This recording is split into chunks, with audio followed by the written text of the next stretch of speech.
করছো এখন এখন বাজে রাত কটা দেখেছো লাইটটা কি করছে, রাত বাজে এখন 10টারও বেশি।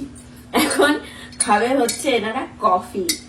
স্বর্ণ বলেছে বাবাকে যে পূজা একটা সুন্দর কফি বানাই, তা বাবা বলেছে তাই, তাহলে এক্ষুনি খাবো, কেননা কালকে ওরা চলে যাচ্ছে।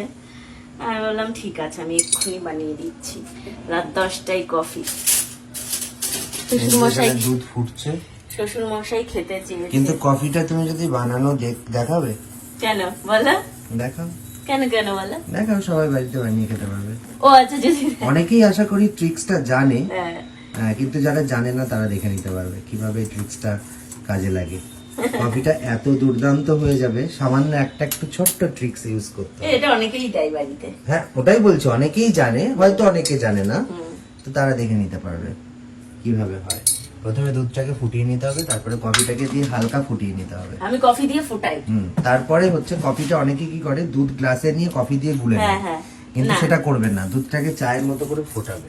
এই যে দুধটাকে চায়ের মতো করে ফোটাবে, ফোটানো হয়ে কফি গেলে দিয়ে পরে আমি ফোটাই। তারপরে হচ্ছে সেই জিনিসটা ব্যবহার করতে হবে।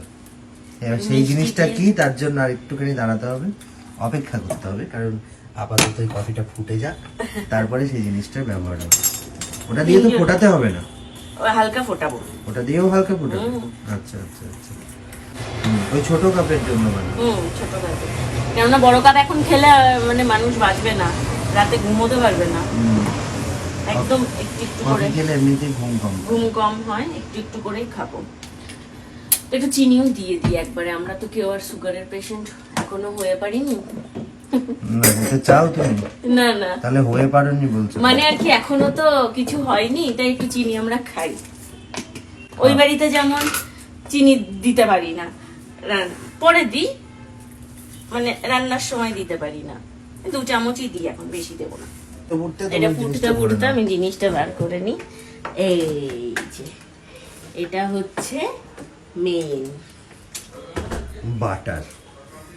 ইয়েস, কফির মধ্যে দিতে হবে হালকা বাটার। কফিতে একটু বাটার দিলেই টেস্টটা পুরো হয়ে যাবে অন্যরকম। পুরো কিন্তু একদম আবার এদিকে অন্যরকম। দুধটাও একটু ঘন হতে হবে। কিন্তু যাদের হচ্ছে খুব পেট পাতলা, মানে যারা একটু অ্যাসিডিটির প্রবলেম আছে, তারা প্লিজ এটা দেবেন না, খাবেন না, প্রবলেম হতে পারে। আর সব থেকে বড় কথা, মানে এটা রাতের দিকে না খাওয়াই ভালো। উচিত, এটা আমরা অকেশনালি, দুপুরে ঠিক আছে, হ্যাঁ অকেশনালি খাচ্ছি। অকেশনালি এটা মেইনলি হচ্ছে অকেশন বাড়িতেই এই ধরনের। এটা প্রতিদিন বিয়ে বাড়ি, খাওয়ার অনুষ্ঠান জন্য বাড়িতে নয়। কিন্তু এভাবে কফি এটা প্রতিদিন খাওয়ার জন্যও নয়, এটা ওই একদিন আধদিন ইচ্ছা হলো তখন ঠিক আছে। একদমই তাই। আর প্রতিদিন কফি খেলে অবশ্যই ব্ল্যাক কফি খাবেন, দুধ কফি খাবেনই না। দিয়ে দিলাম। এর মধ্যে চলে গেছে এই যে বাটার, এবার ওটা মেল্ট হয়ে গেলেই জিনিসটা রেডি হয়ে যাবে। ভালো হয় না এটা খেতে? খুব ভালো, ভীষণ স্বর্ণকে ভালো। একদিন বানিয়ে দিয়েছিলাম আমি। আমি একদিন বানিয়ে দিয়েছি, আমি ভাবছি কি হলো কেসটা, আমি এত কফি খেতে ভালোবাসি, এত কফি বানিয়েছি, এত কফি খেয়েছি, এরকম তো হয়নি বিষয়টা, কি হলো? তারপরে পেট থেকে কথা বের করেছি যে কি এর মধ্যে দিয়েছে। আর না, সব থেকে বড় কথা, দুধটাও একটু ঘন হতে হবে, পাতলা টেলটেলে দুধে কিন্তু হ্যাঁ, দুধের কোয়ালিটিটা ভালো অবশ্যই হতে হবে, নাহলে তোর টেক্সচারটাই তৈরি হবে না। সুন্দর করে এইবার শুধু সার্ভ করে নিতে হবে।